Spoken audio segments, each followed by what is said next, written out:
Welcome back to Inside the Philippines. If you're new here, this is the channel where men who came out to this country looking for something, love, a fresh start, a retirement they could actually afford, sit down and tell you exactly what it cost them. Today's story is a bit different from most of the ones we run, and I want to be upfront about that before we start, because I think if you go into it expecting the usual, you'll miss what makes it hurt. This is not a bar girl story. There's no 23-year-old in this one, no Angeles City, no fat pension being drained by a woman with 3 other boyfriends on the hook. This is a man called Doug Merrick, 65 years old at the time this begins. 31 years driving a city bus for Durham Region Transit out of Oshawa, Ontario. The commuter runs along the 401, the late shift into town. A widower, 2 grown kids who didn't call. And here's the number the whole thing hangs on: $1,100 a month. That was his retirement income. CPP, a bit of OAS, and a transit pension so thin you could read a newspaper through it. Plus $16,000 sitting in a savings account, which was everything he had left in the world. He did the math. He did the math very carefully on the back of a receipt, the way a man does when he's been counting hydro bills for 2 winters. And on paper, the math worked. 18 months later, the $16,000 was gone. Now, I want you to notice something as you listen to this, because Doug notices it himself, and it's the reason he agreed to talk to us. Nobody in this story lied to him. Not once. Not the woman. Not her family. There is no villain in what you're about to hear, and I think that's precisely why it should worry you more than the stories that have one. Because every single one of you watching has already decided you'd spot a scammer coming. Fine. Maybe you would. Doug never met one. We've had a lot of these stories come through this channel now, and after a while you start seeing the same 3 or 4 mistakes repeat themselves in different accents. So we put together a guide covering what we've learned from them. The practical stuff, the numbers, the questions to ask before you get on the plane. It's linked in the description if you want it. That's all I'll say about it. This one's going to stick with you. Here's Doug, in his own words. 31 years on the buses. People hear that, and they wait for the punchline, like it's a joke I'm about to finish. It's not a joke. It was a job. It was a good job. Municipal pension, benefits, and a seat with a view of the whole world going past your windscreen at 40 kilometers an hour. I could tell you where every pothole on Simcoe Street was without looking. Not exaggerating. You feel them come up through the wheel, and after 20 years your hands know the route better than your head does. I used to get to the end of a shift and realize I couldn't remember driving any of it. That's not a bad thing. That's craft, that is.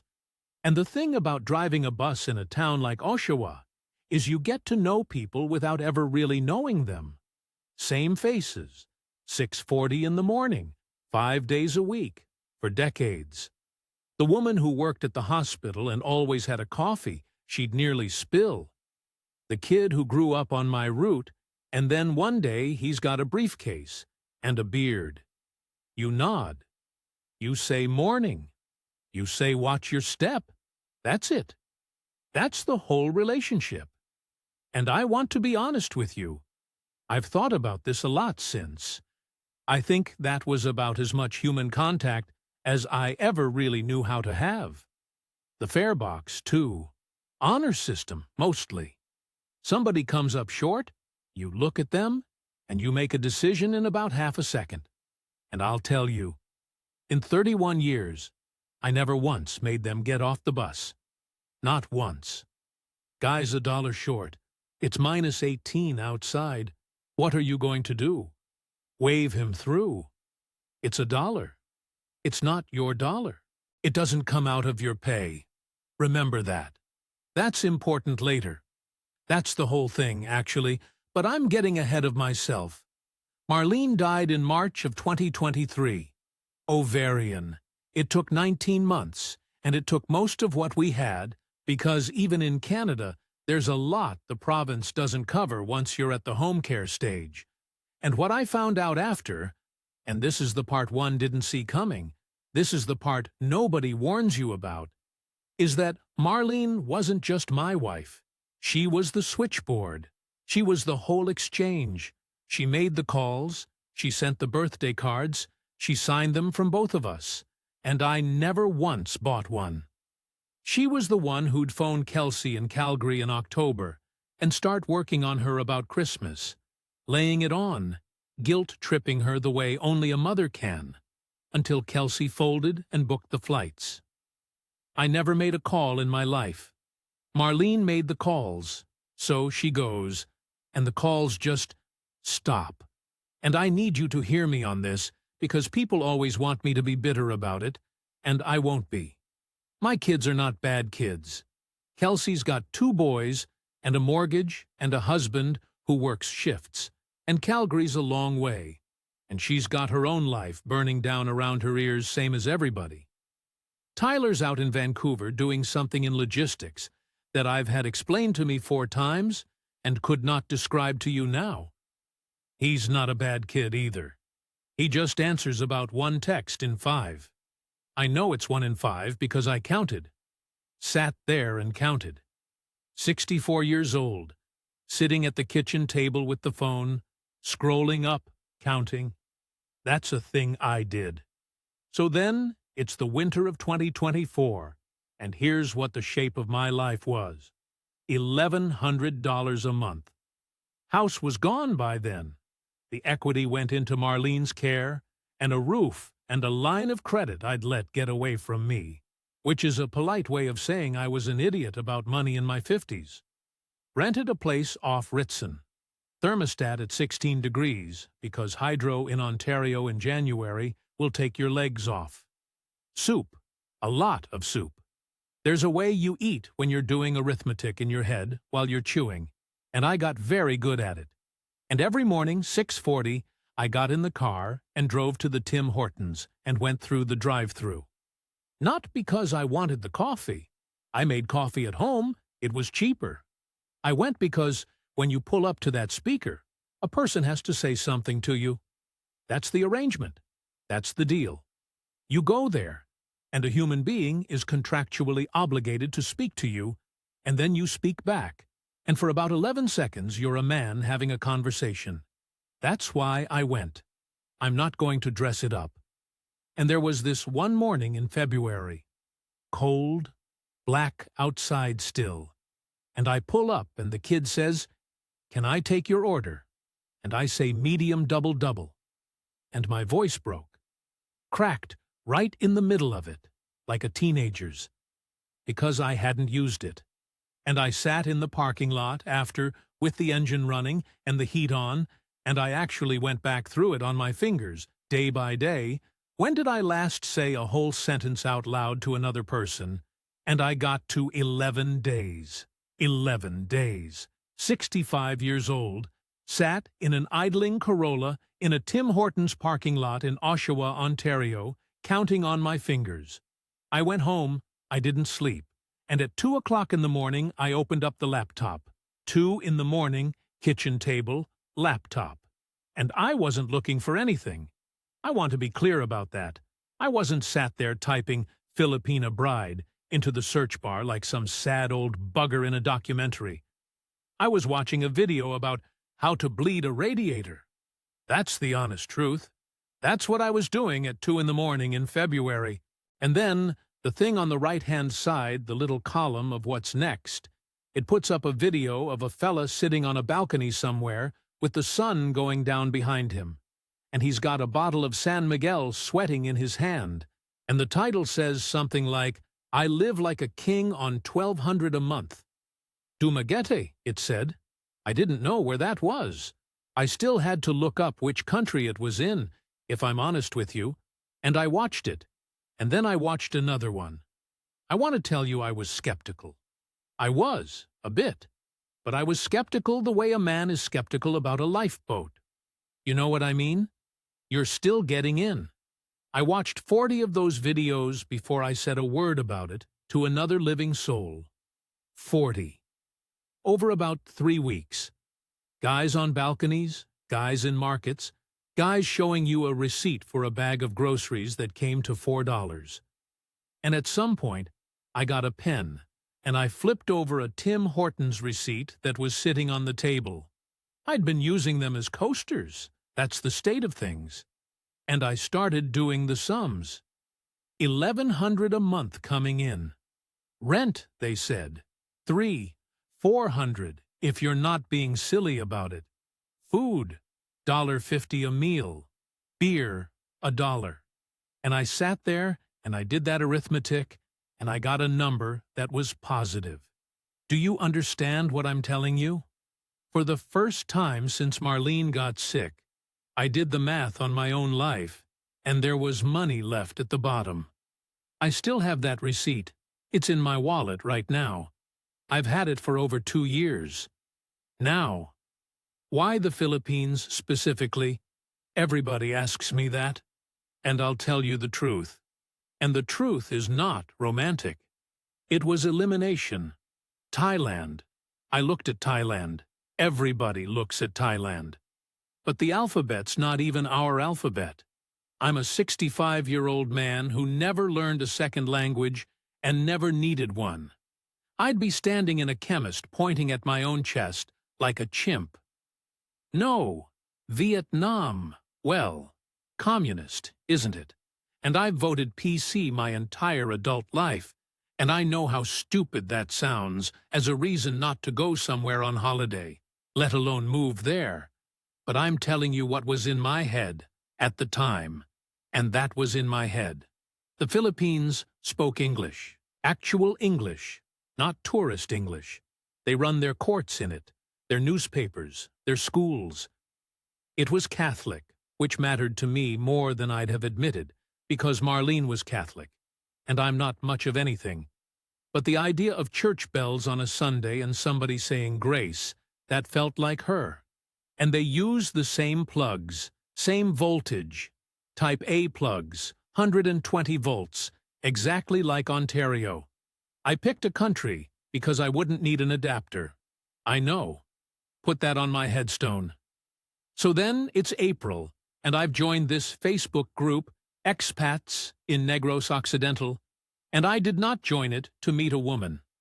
I joined it because I had a very boring question about whether the CPP would direct deposit into a Philippine bank, or whether I'd have to keep the TD account open and pull it across. And I thought somebody in there would know. And they did. Sort of. What they mostly did was be rude about it. There's a certain type of expat online, you'll know him if you've spent 5 minutes in one of those groups, and he answers your question by telling you that if you have to ask the question, you shouldn't be coming. Fella called Rick, I think, American, told me $1,100 a month was poverty wages, and I'd be back in 6 months. And underneath, this woman replies to him. She doesn't defend me exactly. She just corrects him, very politely. She says the bank he's recommending charges a fee he's forgotten about. And she gives the actual figure, and she says, "Po." And then she says to me, "Sir, 1,100 is fine if you live like a person and not like a tourist. Live like a person and not like a tourist." That was it. That was the whole thing. Her name was Maravich, 44. Widow, her husband was a fisherman, died in 2019, and she'd never remarried. She ran a carinderia, which is a little roadside eatery, in a barangay outside Bacolod, on Negros. 2 kids, teenagers by then, and her mother lived with her, and her mother had diabetes. I messaged her to say thanks. That's all. Just thanks. 4 months. 4 months of messaging before I ever bought a ticket. Every day. Good morning, Doug. Have you eaten? That's what they say. That's the greeting. Have you eaten? And I found it the strangest thing in the world for about 2 weeks, and then I found I couldn't live without it. And here's what got me. She asked about Marlene. Nobody had asked me about Marlene in a year. Not the kids. They can't. It's too big for them, I understand that. Not the fellas at the Legion. You mention a dead wife to a Canadian man, and he looks at his boots and asks if you saw the game. Maravich asked what she was like. Not how she died. What she was like. Was she funny? Did she cook? Did she boss you around? Yes. Yes, she did. And Maravich sent me a photograph of her mother's ampalaya, growing up a bit of bamboo trellis behind the house. Bitter gourd, that is. Ugly-looking thing, like a cucumber with a skin condition. And she was so proud of it. She never asked me for a peso. I want you to hear that properly, because this is where everybody's already gone ahead of me in their heads. 4 months, not 1 peso. Not a load for her phone, not a fare, not a sick auntie, nothing. She warned me about scammers. She did. She sent me a link to some article about the Philippines romance scams and said, "Sir, please read this. Some women here are not good. Be careful." And I'm sitting in Oshawa reading a warning about Filipina scammers sent to me by a Filipina. One time, I tried to send her 200 pesos for a data load because our call kept dropping. She wouldn't take it. She said, "You don't have to send me anything. I just like talking to you." And when I said I might come out, she didn't get excited.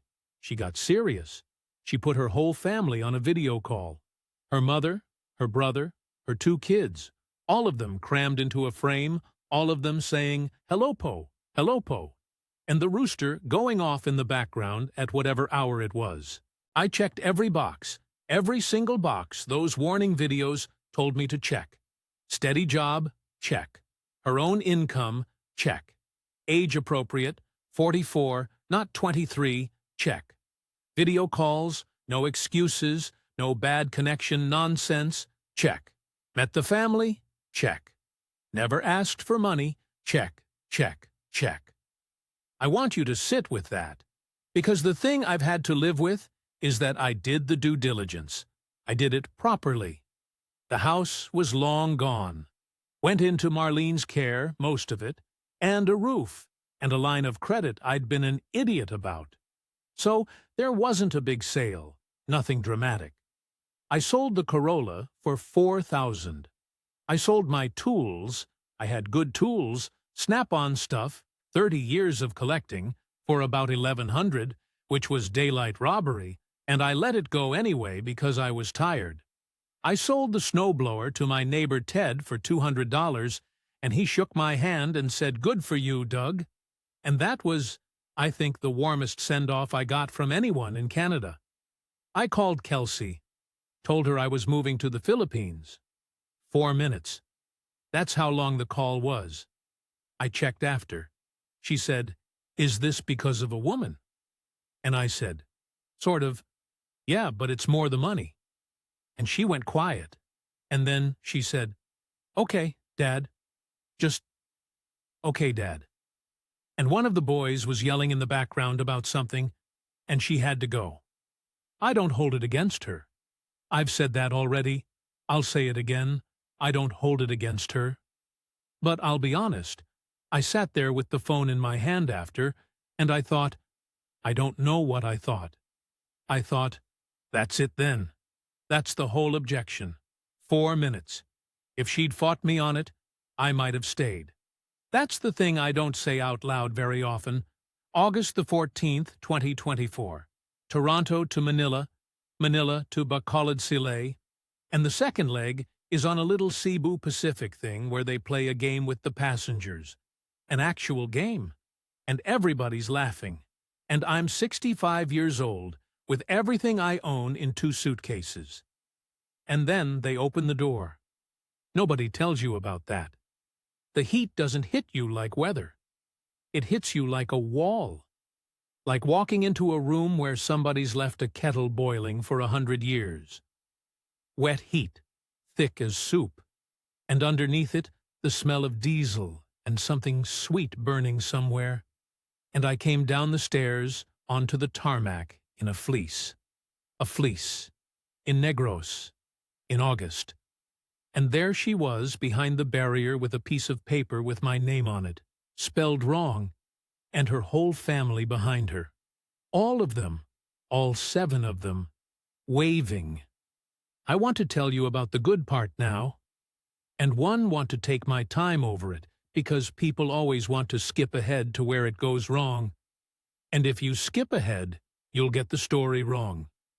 You'll think I was a fool the whole way through. I wasn't. There were about 5 months there where I was the happiest I have ever been in my life. And I mean ever. Happier than my wedding? Happier than when the kids were born. And I know how that sounds. And I'm sorry, but it's true. The house was 18,000 pesos a month. That's about 430 Canadian. Small place, concrete, 2 bedrooms, tin roof, in a barangay about 20 minutes out of Bacolod proper. Not a condo. Not one of those expat towers in Manila with the pool and the security guard and the other ricks. A street. A real street. With a basketball court at the end of it that had no net, and a sari-sari store run by a woman called Baby, who was about 70 and sold single cigarettes and shampoo out of little sachets hanging on a string. 46,000 pesos a month coming in. That's my 1,100. 18 out for rent. That left 28,000 pesos to live on, and I could not spend it. I physically could not spend it. Do you understand what that does to a man who has spent 2 years standing in a food basics doing arithmetic over a tin of soup? I'd go to the market in the morning, the wet market, and I'll not lie to you, the smell of that place took some getting used to. Fish and blood, and that sweet rotten mango smell underneath, and the flies, and the ladies shouting at you. And I'd come home with mangoes and bangus and rice and calamansi, and I'd have spent 200 pesos, $5, and I'd sit in a plastic chair in front of Marivich's Carinderia with a ceiling fan going and eat a mango with my hands like a child. I put on 11 pounds in 4 months. Happiest 11 pounds a man ever gained. The mornings were the thing. She opened the Carinderia at 5 because the tricycle drivers eat at 5, and after a week or 2, I started getting up with her. And I'd help. Badly. I want to be clear that I was no help whatsoever. I peeled garlic like a man defusing a bomb, and she'd take it off me and do a whole head in the time I did 3 cloves. And she'd laugh, and her sister would laugh. And I'd sit there peeling garlic wrong at 4:30 in the morning in the dark, with the roosters going, and I don't know how to say this without sounding soft. I was necessary. Somebody needed me to hand them a bowl. That's all. That's all it was. I learned maybe 30 words of Ilonggo. 30 in 5 months, which is a shameful rate of progress, and I mangled every one of them. I'd say, maayong aga, good morning, and I'd say it wrong. I'd put the stress on the wrong bit, and the whole street would fall about. Every day. Same joke, every single day for 5 months, and every single day they laughed like it was the first time. And listen, you can call that condescending if you like. Maybe some of it was. But I'd gone 11 days in Oshawa without speaking a sentence out loud, and now I couldn't walk to the sari-sari store without 4 conversations happening at me, and I'm telling you, that is a drug. It's a drug. Being delightful is a drug, and I was on it very heavily. The kids in the street called me Kano. Hoy, Kano. Good morning, Kano. I thought it was a nickname. I thought it was affectionate, like a like a thing you'd call a mate. It's not a nickname. It's a job title. But I didn't know that yet. Now here's the thing I saw and didn't see. And this is the bit I'd want anybody watching to actually listen to. Because it's not a warning about a woman. It's a warning about a system. There's money moving all the time. All the time. Not big money. Small money. Baby at the sari-sari fronts a neighbor 400 pesos for a load. Maravic's brother-in-law needs fare to Iloilo, and somebody's got it. A cousin's roof goes in a typhoon, and by the end of the week, 7 households have put something in, and the roof's back on. Somebody's kid's christening, everybody chips in. There's a wake for an old fella down the road, and a card game running for 3 nights, and the money from the card game pays for the coffin. And I thought that was the most beautiful thing I'd ever seen in my life. And it is. I still think it is. I want to be very clear about that, because I know how these videos usually go. And I'm not going to sit here and tell you Filipino families are a scam. They're not. It's a net. It is a genuine, functioning, 1,000-year-old net that catches people in a country where the government catches nobody. And it is a hell of a lot more decent than anything I ever saw in Ontario, where my father died in a home and the neighbors sent a card. But a net has to be tied to something. And into this net, in August of 2024, drops a white man with a guaranteed 46,000 pesos a month that arrives whether he works or not, whether he's sick or not, whether the fish are running or not. Nobody in that barangay had ever seen income like that. Not the amount, the certainty. Nobody there had certainty. That's what I was. I was certainty. I didn't see it. I saw a bunch of kind people being kind. And I wanted in. And I want you to understand that they didn't recruit me. I ran at it. I ran at that net with my arms open.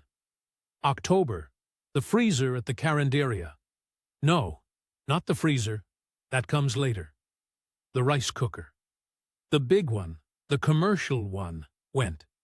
She was doing rice in a pot on the stove for 3 days, standing over it, and it was slowing her down and burning, and she was losing customers. I bought her a second-hand one from a place in Bacolod. 2,500 pesos. $60. Canadian. $60. And she cried.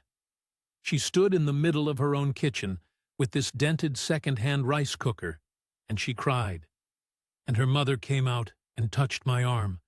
And I have never in my life, 31 years driving a bus, I have never felt as much like a man as I did in that moment for $60. I'd like you to hold on to that. Because everything that comes after, everything, is me trying to feel that again. Christmas, December 2024. They do it properly out there. The carolers start in September, which is insane. And by December there's lights on every Bahay Kubo, and the church bells going and somebody's karaoke machine murdering my way at 11 at night. The barangay threw a party. Lechon on a spit, the whole pig, and 100 people in the street. And I stood there with a San Miguel, and I counted. 40 people in that street knew my name. 40. And I'd been there 4 months. And an old fella, one of Maravic's uncles, half cut, he claps me on the back and he says, "You are lucky, Doug. Now you have a very big family. Blessing." He meant it as a blessing. I took it as a blessing. I stepped out the back to phone Kelsey because it was Christmas morning in Calgary, and I wanted to tell her I was happy. I really wanted to tell her. First time in years I'd had something to report. She didn't pick up. And I stood there in the dark with the pig fat on my fingers and the karaoke going, and I waited for it to hurt. And it didn't. And that scared me more than anything that had happened to me since Marlene died. Because I understood, standing there, that I'd stopped needing Canada, that the rope was cut, that whatever happened here now, I had nowhere else. I went back in and had another beer and didn't think about it again for a year. 3 weeks later, on a Tuesday, Nane Lorna went down on the kitchen floor. She went down on the kitchen floor on a Tuesday morning, and I carried her. That's a thing I think about. Nane Lorna weighed about 90 pounds, and I picked her up like a bag of rice and put her in the back of a tricycle. And we went to the hospital at 40 kilometers an hour with her head on my shoulder. Diabetes. She'd had it for years, and she'd been managing it the way people out there manage it, which is to say badly and on a budget. The cheap insulin when there was money, nothing when there wasn't, and a lot of prayer. And the kidneys had gone. That's what it does. It takes the eyes, and it takes the feet, and it takes the kidneys, and it had taken hers.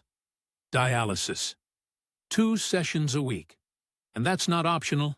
That's not a treatment. That's the only thing keeping her alive. 8,000 pesos a session. About 190 Canadian. Twice a week. That's 64,000 pesos a month.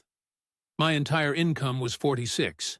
Now, PhilHealth covers some of it. It does. People don't understand that. There is an insurance system, and it's not nothing. It knocks a real chunk off. And there was a cousin in Dubai, works as a nurse's aide, sends money home every month like millions of them do, and she was already sending. And there was borrowing. God, the borrowing. A lender in the town who charges what I'd call loan shark rates, and they call Tuesday. So the family was covering it. Barely. In a way that was eating them alive, but they were covering it. I sat in the corridor of that hospital in Bacolod. Plastic chairs, and it's hot, and there's a fan on the wall turning its head back and forth like it's saying no. And the whole family's there, all of them. Because that's what they do. Nobody goes to a hospital alone in that country. And they did the arithmetic out loud. In Ilonggo, mostly. Fast. And I've got my 30 words, so I'm catching maybe 1 in 5. But you don't need the language. You don't need the language for arithmetic. You can hear it. The pitch of it. Somebody says a number, and somebody else says a smaller number, and there's a silence. And I watched Maravic's face. And her face did the exact thing my face used to do at the kitchen table in Oshawa with the hydro bill. That exact thing. That little collapse, and then the pulling of it back up so nobody sees. Nobody asked me. I want to say that again, because it's the whole story. And everybody who watches this is going to hear it and not believe it. So I'll say it slowly. Nobody asked me. Not one word. Not a hint. Not a hand on the arm. Not a look. Maravik actually took me outside and told me, she told me, "This is not your problem, Doug. This is my mother. You are not married to me. You have nothing to do with this." She told me not to. And I said, "How much is the session?" And she wouldn't tell me. So I asked her brother, and he told me, because he was tired, and he was scared, and he wasn't thinking about protecting me. And I went, and I stood in the queue at the cashier's window with the pesos in my hand. Why? I've had a long time to think about why. And the answer is stupid, and it's small, and it's the truest thing about me. 31 years, I drove a bus. And the fare box was an honor system, more or less. And a fella gets on at Simcoe and King at 11 at night in February, and he's $1 short. And he's standing there patting his pockets, and everybody on that bus is watching him. You wave him through. Every time. 31 years, I never once made a man get off my bus for being short. And I want you to understand that I never thought of that as generosity. I thought of it as, it's nothing. It costs nothing. It's $1 that isn't mine. But I did it about 4,000 times, and it built something in me. It built a man who physically cannot sit in a plastic chair and watch a woman he loves come up short and say nothing. That's not a virtue. I used to think it was. It's a hole where a decision should be. So, the way it went. February, March, April. Dialysis top-ups. 10, 12, 15,000 pesos a month. 240, 360 Canadian. And every single time it was framed, by me, mostly, I was the one saying it, as temporary. Just until the cousin in Dubai sends. Just until the loan's cleared. Just this month. March, the big chest freezer at the Carinderia packed in. And that's not a luxury. That's her business. No freezer, no meat, no Carinderia. 30,000 pesos for a decent second-hand one. $715. And I told myself, and listen to this, because this is exactly the kind of thing men like me tell ourselves. I told myself this wasn't spending. This was investing in her independence, making her stronger, making her need me less. Do you hear it? Do you hear what a man sounds like when he's talking himself into something? May, the nephew. JJ, 16, sharp as a tack, wanted to do IT at a college in Bacolod, and the semester was 25,000 pesos, $595. And I went to work at 17. I went straight from school into a garage, and then onto the buses, and I've regretted it every day of my life, not because the buses were bad, the buses were good to me, but because nobody ever asked me if I wanted something else. Somebody asked JJ, and it was me, and I paid. I'd pay that one again tomorrow. That's the honest truth. Every other line on that statement I'd argue about, but not that one. It was Maravic's brother who taught me the phrase, utang na loob. We were sat outside with a red horse, and he was trying to explain to me why he couldn't just tell his cousin no about something, and he said, Doug, it's utang na loob. Debt of the inside. Debt of gratitude. Somebody helps you. You carry it. And one day, you pay it back. And that's not a burden. That's what makes us a family, instead of a bunch of strangers in the same street. And I loved it. I want to be clear about that. I'm not sneering at it. I sat there and I thought, that's better than us. That's better than a country where my father died in a home and I got a card. What I didn't work out, and it took me another year, is that the whole thing runs on the debt flowing both ways. Everybody gives, everybody takes, everybody's short sometimes and flush sometimes, and it balances over a lifetime. But I was never going to be short in their eyes. Never. I was the Kano with the guaranteed money. So it only ever flowed one direction, and a thing that only flows one direction isn't a family net. It's a drain. That's not their fault. Nobody designed it that way. But that's what it was. March, I moved $1,800 out of the TD savings. First time I'd touched it.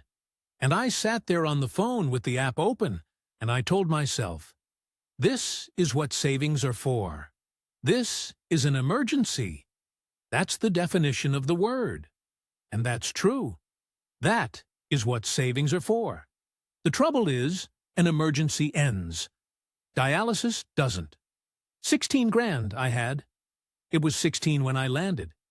By June, it was about 11 and a half. And here's what I need you to understand.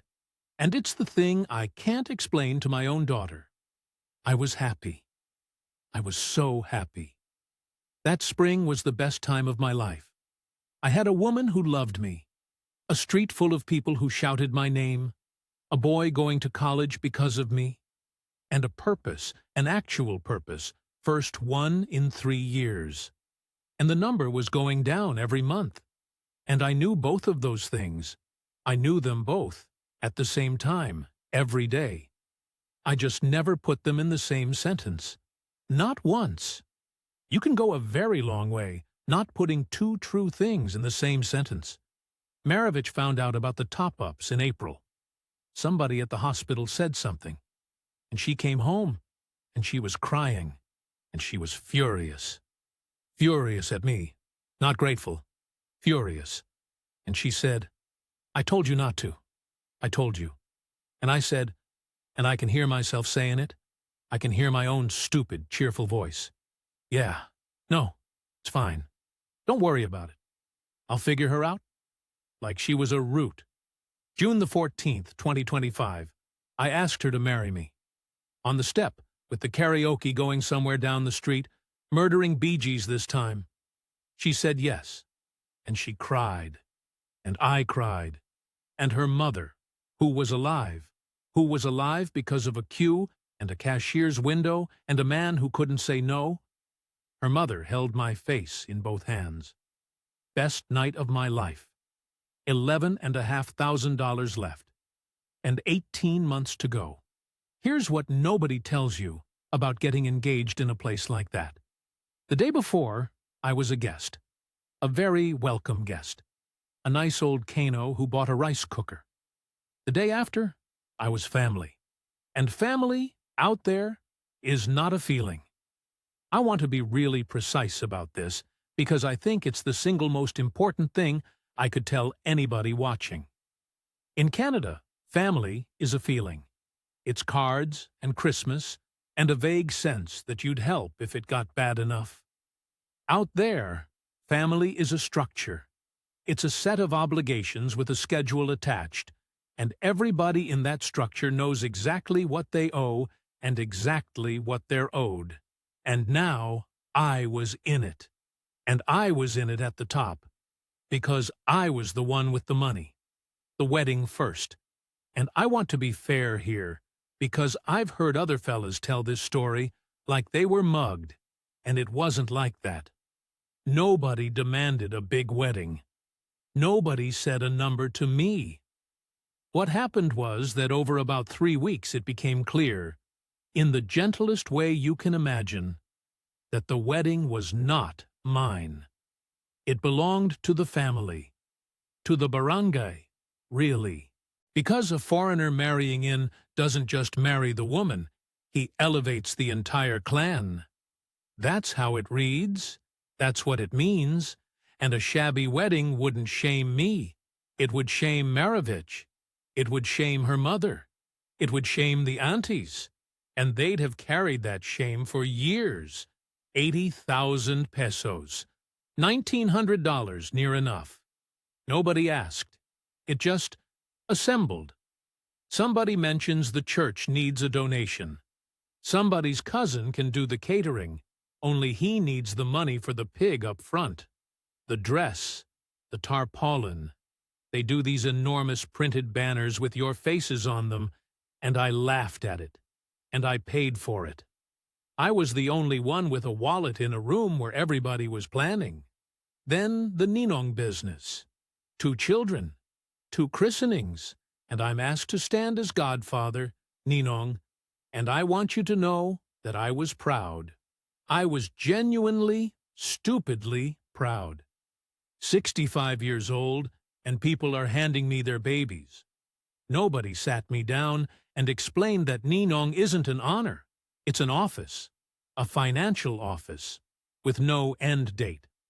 You're on the hook for that child's birthdays, their Christmases, their school shoes, and if there's trouble down the line, you're the first phone call. Forever. I found that out slowly, like a man finding out he's signed something. August, Cousin Bern comes off a motorbike on the road to Sile. 18,000 pesos, that was, $430. And honest to God, I didn't even hesitate on that one. Fella's got a broken collarbone and no insurance. What are you going to do? And then September.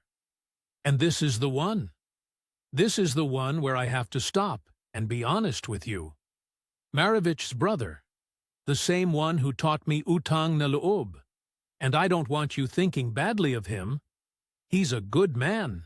He genuinely is. He comes to me with a business opportunity, a tricycle. Buy the tricycle. He drives it. He pays me back out of the fares. 45,000 pesos. $1,080. And I knew. I want to be very clear. I knew. I have driven for a living. I have sat in transit depots and listened to men explain how they're going to buy a van and go independent. And I know what that math looks like. And I knew, sitting there with a red horse in my hand, that I was never seeing that money again.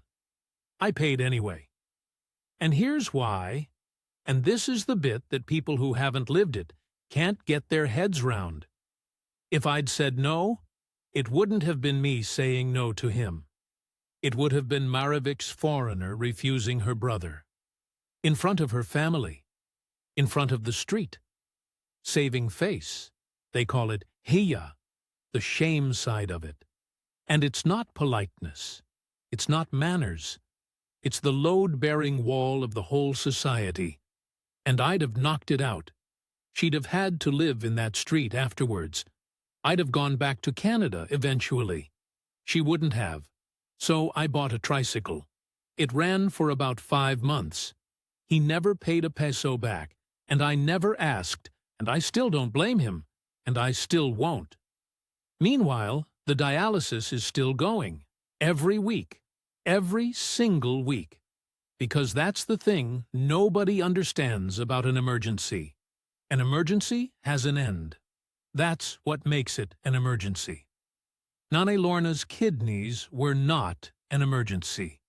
They were a permanent condition of my life, and I'd volunteered for it. And there was no version of the future in which it stopped except one. And I couldn't wish for that one, could I? What kind of man wishes for that? October, I had to do a visa run. Tourist visa.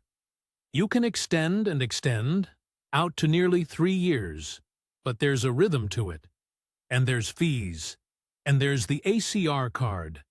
And then we'd started the paperwork for the 13A marriage visa, which is the proper one, the permanent one. And every stage of it is 3,000 here, 8,000 there, 10,000 for a fixer who knows which window to queue at. None of that was in the budget. None of that was on the back of the Tim Hortons receipt. 40 balcony videos, and not one of those grinning bastards mentioned the ACR iCard. Anyway, I flew to Manila, and I came back with nothing, no pasalubong, and I didn't know. Nobody had told me. I'd been to Manila for 3 days, and I came back with my paperwork and a headache, and I walked into the house empty-handed. Nothing was said. Not one word. That's what I want you to understand. Nothing was said. But the temperature in that street dropped about 10 degrees for a fortnight. And Marevich's auntie, who used to shout my name across the road every single morning, suddenly found other things to look at. 3 days in Manila, and no dried mangoes, no polvoron, nothing for the kids. That was a real thing I did to real people, and it hurt them. And it took me weeks to work out why. And I learned more about how that country works in those 2 weeks of quiet than I had in the whole year before it.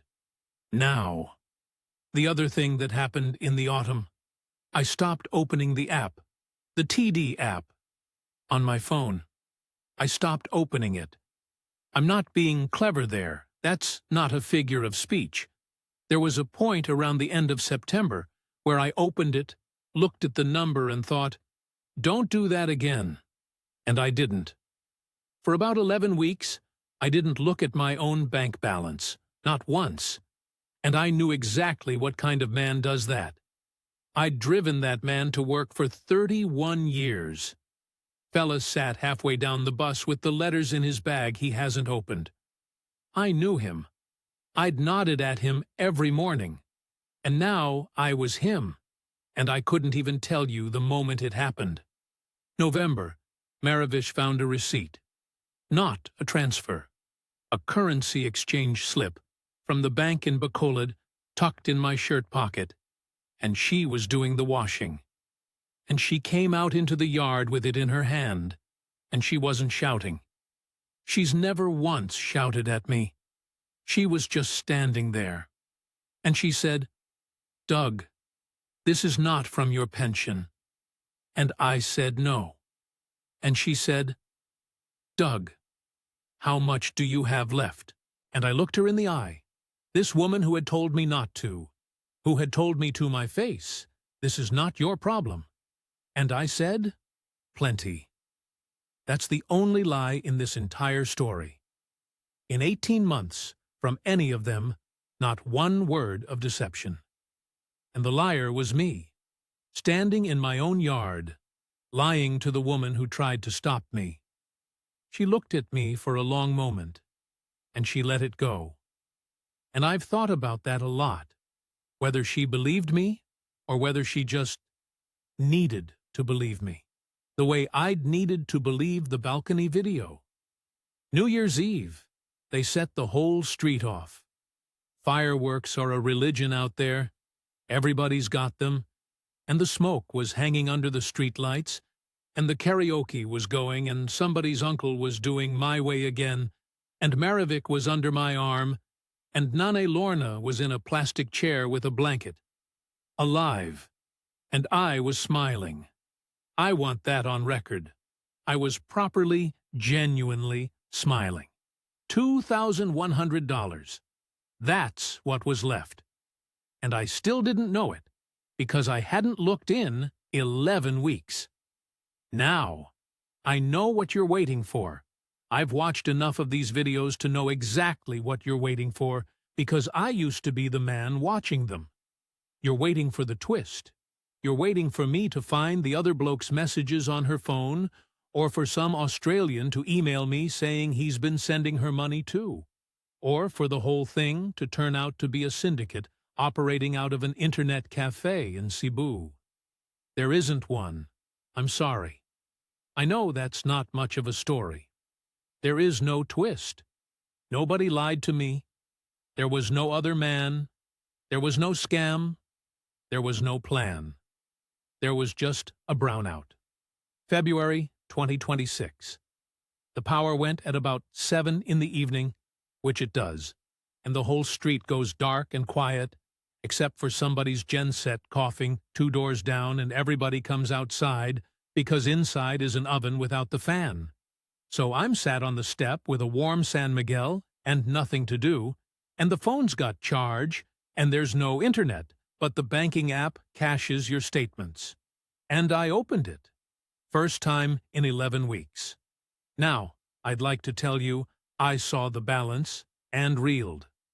But that's not what happened. What happened is I saw the balance and felt nothing at all. Because a number on its own doesn't mean anything. It's just a number. So I did what I've always done. I did what you do when the numbers don't add up on a route sheet. I went back to the start, and I did it line by line. 18 months. Scrolling up with my thumb. And it took me about 2 hours because there were 140 odd of them. GCash, 2,000 pesos.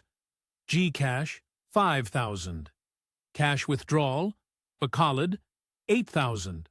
That's a dialysis session. That's a Tuesday. GCash, 3,000. Cash withdrawal, 25,000. That's JJ's semester. That's the boy in the IT course who calls me Tito Doug. 2,000. 500. 1,500. 2,000. And here's the thing that got me.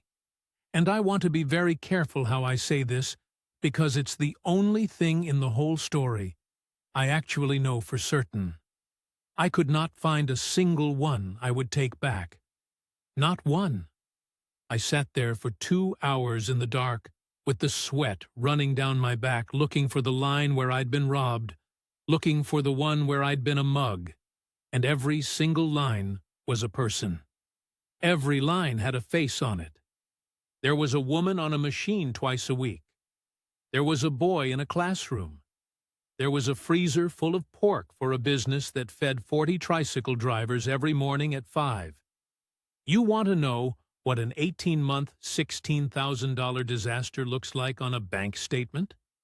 It looks like 140 acts of decency. $16,400. That was the total. my whole cushion. Everything Marlene and I had left after the cancer, and the roof, and the line of credit. Everything. And then I did the other sum, the one that actually finished me, because losing the savings, that's a wound. You can heal a wound. But I sat there and I added up what was going out every single month, permanently, forever, and it came to about 58,000 pesos. And what came in was 46. 12,000 pesos a month short. $280-odd every month for the rest of my life. And the biggest piece of that 58 is a woman on a dialysis machine who is not going to get better. That's not a bill. That's not an emergency you fix. That's a standing order until she dies. And I love her, so I can't want it to end. So it doesn't end. I hadn't just spent my savings. I'd built a life that was structurally, permanently, arithmetically impossible. And I'd done it on purpose, slowly, with a smile on my face. I told Maravich that night, and I want to tell you what I expected, because it tells you a lot about me. I expected a fight, part of me. And this is the ugly bit. This is the bit I'm not proud of. Part of me actually wanted a fight, because if she'd got angry, if she'd got defensive, if she'd said something hard, then there'd have been a villain in this story, wouldn't there? And I could have been the victim. And a victim gets to be angry, and anger is a lot easier to carry than what I've got. She sat down on the step next to me, and she didn't say anything for a long time.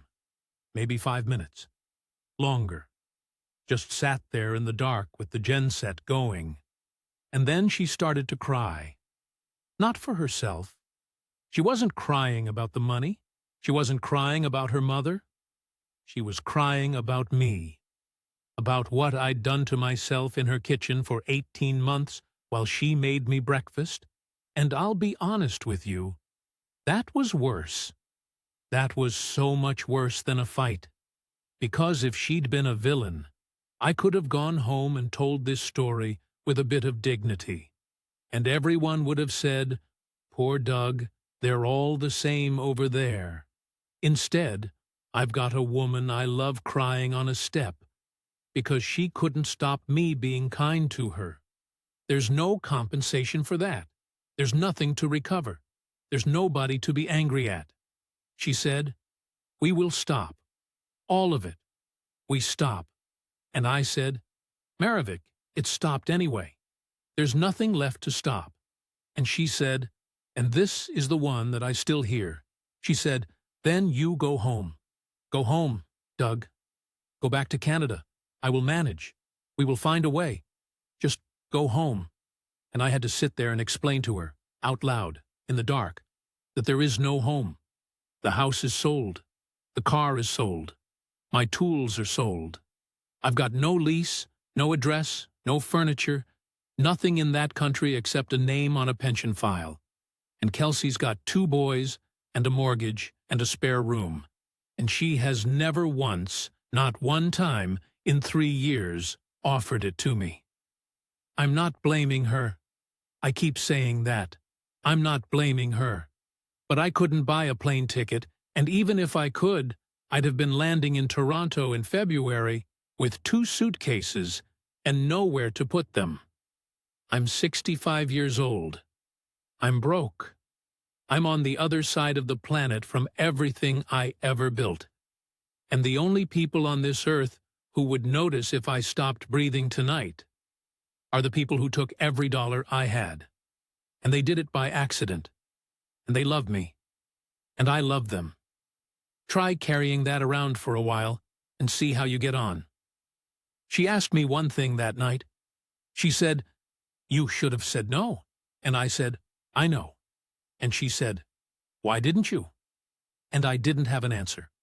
I sat on that step, and I opened my mouth, and nothing came out. It took me 4 months to find one. March, the money ran out properly. Not getting low. Out. And I went down to the carinderia at midday because I hadn't eaten. And I stood there in front of the counter with the fan going, and the rice steaming in the cooker I bought her for 2,500 pesos back when I was a king. And Maravich put a plate of adobo in front of me and shook her head when I reached for my pocket. 65 years old, and I was eating for free at my own fiancé's shop. 31 years I waved men onto that bus who were $1 short. And now a woman was waving me through. We got married in March, 2 weeks after that plate of adobo. 9,000 pesos, the whole thing cost. $215. Civil ceremony at the municipal hall, because you have to do the civil one anyway, before the church will touch you. And we never did get round to the church. Maravich wore a dress her cousin had worn in 2019. I wore a barong that somebody's brother-in-law lent me, and it was too short in the arms. 80,000 pesos I'd put aside for that wedding, back when I had 80,000 pesos. We spent 9. And I'll tell you something that I still can't quite get my head around. It was better. It was a better day. There was no tarpaulin with our faces on it. There was no pig. There was nobody's cousin needing the catering money up front. There was about 20 people and a rented function room above a bakery and somebody's phone playing music through a speaker. And Nane Lorna sat in a plastic chair in the front row with a blanket over her knees.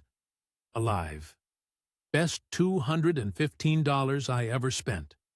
And I'd have spent $1,900 if I'd had it. And it would have been worse. Sit with that one for a minute. I have. So, where I am now? And I'm going to give it to you straight. No dressing it up. I am 66 years old. I live in a barangay outside Bacolod. I have 46,000 pesos a month coming in. 1,100 Canadian. Same as ever. The pension doesn't care what happened to me. And I have no savings whatsoever. None. Not a bit low. 0, and then some. I cannot leave this country.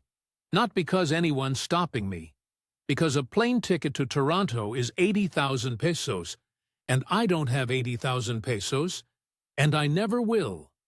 I cannot fly home if Kelsey has another baby. I cannot fly home for a funeral. I cannot fly home for anything, ever.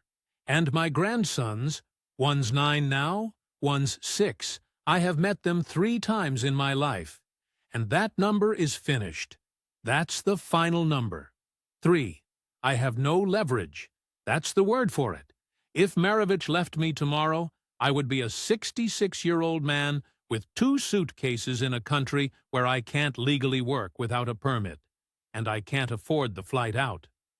I made myself completely dependent on the goodwill of people I had no reason to distrust, and I did it while feeling generous about it. And the last thing I lost, and this is the one that took longest, I lost the idea that being a good man is a plan. Because I thought it was, you see. I genuinely did. I thought if you were decent, and you helped people, and you didn't take more than you needed, then it sort of worked out. That's not a philosophy I ever said out loud. It was just in me, like the potholes on Simcoe Street. 31 years of waving people through, and nothing bad ever happened. Being kind isn't a strategy. It's a lovely thing to be, and it will bankrupt you. And both of those are true at once. Now, here's the other column. And I want you to give it the same weight, because if you don't, you haven't understood me at all. I have not gone 11 days without speaking since August of 2024. I have not gone one day. There is a woman who makes me coffee at 4:30 in the morning. There is a boy who calls me Tito Doug, and who is going to be an IT technician, and who sends me screenshots of his code that I do not understand and pretend to. There's an old woman who holds my face in her hands every Tuesday when I take her to the machine, and she prays for me by name. out loud, in a language I still can't speak properly. There are 2 children I stood godfather to who run at my legs in the street. 40 people in Oshawa knew my name in 31 years of driving them to work. 100 people in this barangay know my name, and they've only had 2. Would I undo it? I've been asked that, and I want to give you an honest answer. And the honest answer is, I don't know. I don't. Some days, the days when the roof leaks and there's no money for the roof, I think I was the stupidest man who ever lived. And other days, I sit outside that carinderia with a mango, and I think I was dead. I was already dead. I was a man in a Corolla, in a Tim Hortons parking lot counting on his fingers, and that man had maybe 5 years in him before something quiet finished him off. $16,400 is what it cost me to not die of that. I'm not saying it was a good deal. I'm saying I don't know, and anyone who tells you they'd know is lying. Right? The practical bit. Because if any of this is any use to anybody, it's this bit. 4 things changed, and they changed because Maravich changed them, not me. 1. There's a number now. 6,000 pesos a month. $145 for the family. All of it. Everything. And it was agreed out loud, in the yard, with the whole family sitting there. Not a text message. Not a quiet word. Out loud, everybody present, so nobody can pretend later they didn't hear. And when it's gone, it's gone. And they know it's gone, because they were there when we said it. 2. It goes through her, not me. I never hand anybody a peso, ever. Because Maravich can say no in a way that doesn't shame anyone. She's got a whole vocabulary for it. A whole way of turning a person down that leaves them standing. And I never will. I don't have the language, and I don't have the spine. She does. So she holds the door, and I stay behind it. If you take one thing from this, find out who in your relationship can say no, and let them. 3. I work. 12 hours a week teaching English online to Japanese businessmen at 6 in the morning. 11,000 pesos a month, about $265. 66 years old and back on a shift? And honestly, I don't mind. I quite like it. I'm good at talking to strangers at 4:30 in the morning. 31 years practice. 4. There's a savings account again. There's $900 in it, and I cannot touch it. I physically cannot. Maravich has the card, and Maravich has the password. And when the roof leaks, she says no, and I stand there in my own house being told no by my own wife about my own money. Best arrangement I've ever had in my life. So, the question she asked me on the step, why didn't you say no? It took me 4 months, but I've got it now. Because I never learned how. 31 years, a man's $1 short at 11 at night in February, and you wave him through, and you feel good, and it costs you nothing because it was never your dollar. And then one day it is your dollar. All of it is your dollar. And a woman you love is standing there short. And I did the exact same thing I'd done 4,000 times before. I've still got the receipt, by the way. The Tim Hortons one with the sums on the back. Rent, food, beer. It's in my wallet right now. And here's the thing. The arithmetic was right. Every number on that receipt was right. 1,100 a month is enough to live on out here. It is. That fella on the balcony wasn't lying to me either. It's just that not one single number on that receipt was for anybody else. That's the whole story. That's it. I budgeted for a man alone, and then I went and got myself a family. Nobody robbed me. I want that said, one last time, plain. Nobody robbed me. I gave it away, 2,000 pesos at a time, with a smile on my face, to people who told me not to. And I'd do most of it again. That's Doug.